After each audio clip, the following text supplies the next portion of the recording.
Hello everyone. This is your professor once again, Danny Araneta Cabulay, for the course Entrepreneurial Management. This is for my students in San Beda College, Alabang. We're now in week 3 and we will talk about forming the management team and plantilla. What is the importance of forming the management? If you're putting up a business, it's very important to know who exactly are the owners and who will be running the business. Because if you don't form the management team, that means you are like running a business with no direction. So let's look at why is it important to form the management team. First, because the managers of a company perform the planning function. Sila ang gumagawa ng mga plano para sa direksyon ng negosyo. Pangalawa, setting direction. They set the direction whether to expand the business or to contract it or to focus on a particular market segment. They also make a decision on what exactly are the modifications or the changes that they want to implement during the year. So, setting direction is the second purpose of forming the management team. Number 3, they make vital decisions. Decisions like to purchase a particular technology or maybe to hire very senior people in the team. They also make the decision to discipline erring members of the team and other crucial decisions that they need to make during the course of the business. So it is the managers who actually perform that function. Number 4, they're also responsible for the operations.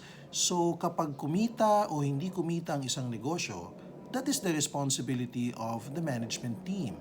Kaya kung mahusay ang management team na ilalagay natin sa ating negosyo, mukhang papatok at kikita ang ating negosyo. Pero kung palpak ang ilalagay natin, pwede tayong manakawan, pwedeng malugi, o pwedeng hindi maging malakas ang dating natin sa merkado. So very important because they are responsible for the operations. Setting internal controls to safeguard assets. Every business has assets. Ito yung mga pag-aari ng negosyo like mga equipment, mga inventories, mga kagamitan. Okay? So pwede tayong mapuslitan ng mga empleyado o yung tinatawag natin na pilferage, and it is the responsibility of the managers to safeguard those assets. Okay? Very important. So dapat may alam sila pagdating sa internal control. Then, designing corporate responsibility and accountability. So sila yung naggagawa ng mga patakaran like code of discipline, policies, procedures, standards, and they will be accountable in the end to the owners of the company if something goes wrong. So remember, these are the reasons why forming a management team in a business is important.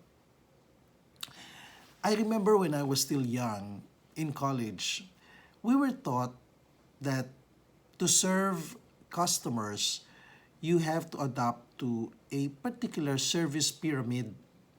On top of the pyramid would be top management. That means the owners, the president, the general manager, the vice president. Okay? That's top management. And they are being served by the department heads or what you call the middle management, the middle managers. And below the middle managers would be the frontliners. These are the people who are accessible to the customers. So they serve the customers. Yan ang tinuro sa amin nung ako'y kabataan ko pa. Pero ngayon, baliktad na yan. That yellow triangle is no longer applicable. Because right now, on top of the pyramid, it's actually an inverted pyramid. The green pyramid would be the customers. Ibig sabihin, ang hari ng negosyo ay ang mga customers. Sila ang nasusunod. Sila talaga ang number one reason kung bakit tayo nagninegosyo. Without the customers, we don't have a business. We don't have jobs. So therefore, customers are king. And the frontliners must do everything in their power to serve and satisfy the customers. Meanwhile, the department heads, the managers, should see to it that the customers are able to serve their customers better. The frontliners are able to serve the customers better. How do they do that? They find out what are the things that frontliners need to be able to deliver excellent service. Do they have adequate training? Do they have sufficient supplies? Are there internal controls that will protect both customers and employees? So, are the policies customer friendly? Is the ambience in the customer service area desirable? So, these are the things that frontliners need so they can serve the customers better. Okay? Meanwhile, if you are part of top management, you are maybe a general manager or a president or a senior person in the company, you should be able to roll up your sleeves, not be afraid to dirty your fingers, because be prepared to serve everyone in the organization. So the higher you get in the management ladder, you should be able to be more humble and be able to do everything. So you can do a lot of sacrifices if you like, but be a good role model to everyone that you are there to serve the needs of all your employees, so in turn, they can serve your customers better. Now, there are many types of organizations. Well, the most basic one is the flat structure. What is the flat structure? So basically, there are just two levels, master and servant, or what you call the boss and the employees, or the managers and the staff. So just like in farming, because I come from a family that owns properties in the northern part of the country, we are Ilocanos, by the way. So, pag ikaw ang may-ari ng lupa, ikaw ang boss. At lahat ng nasa ibaba mo, mga trabahador mo, mga magsasaka. So, that's a flat structure. Wala masyadong mga layers na meron pang manager, assistant manager, supervisor, assistant supervisor. That's too many layers. So it's basically very flat. This is usually applicable for very small and very simple businesses like micro enterprises. So let's look at the example of a small coffee shop or a small eatery, a small restaurant, or a small bistro. You just have one manager or maybe just a supervisor if you cannot afford the salary of a manager, and everybody else is a staff. So you probably have about 4 to 5 staff, and then you have one manager or one supervisor. That's a flat structure. The second type of organizational structure is that of a functional organizational structure. When you have several departments with very distinct functions, like you have operations department, sales and marketing department, finance and accounting department, and human resources.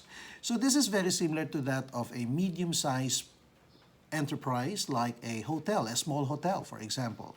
So you have several departments under the manager. Everybody else is probably a supervisor. Okay? The third type of structure is what you call the team structure. So this works best when you have several teams that are comprised of individuals who are representing a particular unit or a particular strategic business unit, a profit center, for example. And a good example of this would be a chain of coffee shops. Do you patronize Starbucks? How many Starbucks branches are you aware of? Well, here in my area in Parañaque, I'm accessible to 4 Starbucks branches. So that means each Starbucks is composed of one team. So in the Parañaque area, in the BF Homes area, there are 4 Starbucks branches, and there's 4 teams that are working towards the same goal, and they work under one umbrella organization. So what you have here is top management, and then the head office, and then the different outlets. Say outlet number 1, outlet number 2, outlet number 3, and outlet number 4. Okay, just like in the illustration. Then you have what you call the matrix organization. The matrix organization is a little bit complicated. This usually works best for large companies or maybe for conglomerates, extremely large companies or corporations. So they have several organizations within the group of companies, and they have several departments in each one of them. So some functions could be centralized, some functions could be decentralized. So this is a little bit complex, okay? So if you're putting up a micro enterprise, it is highly unlikely that you will choose a matrix organization. Usually for small startups, they choose the flat or the team structure or maybe the functional type of organization.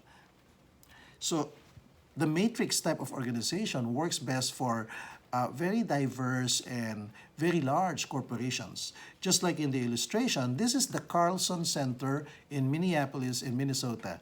I used to work in this place. I was the general manager of Carlson Hospitality in the USA, and I was the opening GM, pre-opening GM, general manager of all their hotels.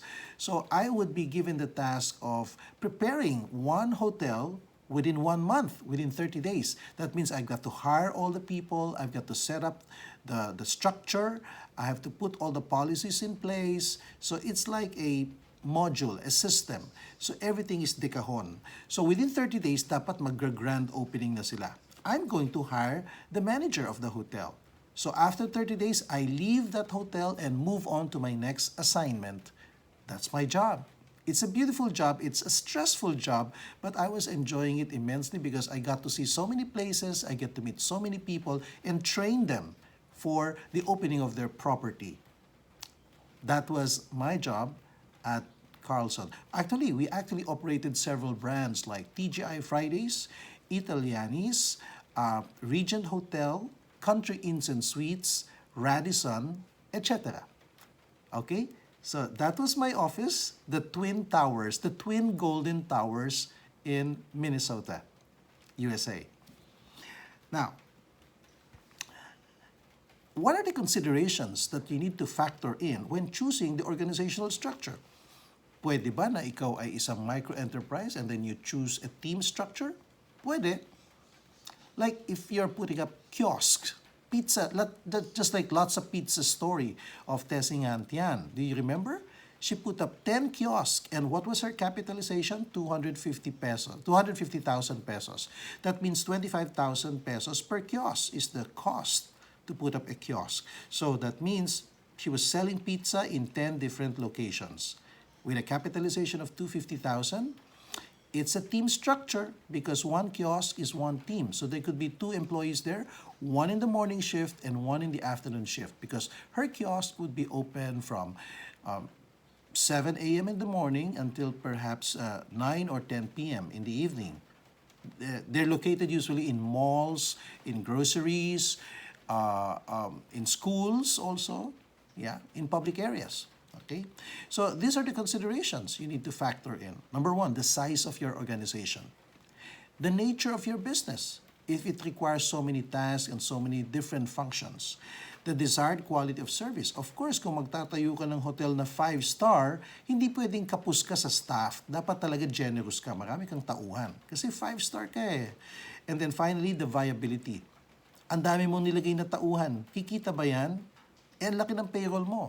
Okay, so be careful about payroll because yan ang kakain ng iyong profits. Okay, usually payroll comprises about 30 to 40% of the total cost of a business. So you have to be careful with payroll. Okay.